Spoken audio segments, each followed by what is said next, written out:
Ignore the real world. So you've got an idea, and one of the things you're going to encounter is people say stuff like, oh, that would never work in the real world, or, that kind of stuff, that kind of negativity that you get from people who aren't entrepreneurs.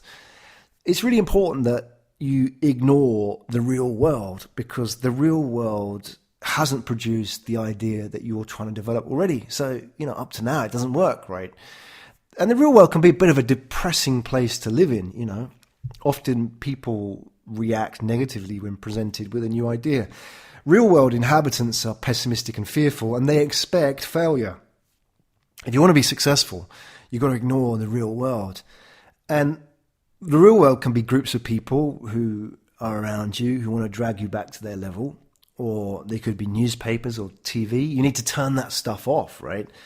You've got to make two key decisions in developing your idea. One, decide what you're going to pay attention to, listen to, turn off the rest.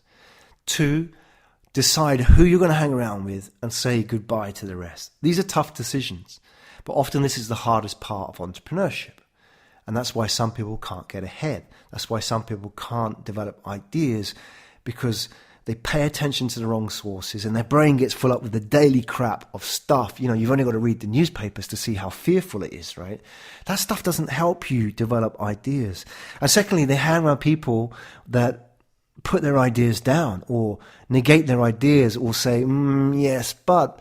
So you've got to find the right people to hang around with. Go to the meetups, change your social network, find a mentor, find a group of peers that you can hang around with that are going to support your ideas.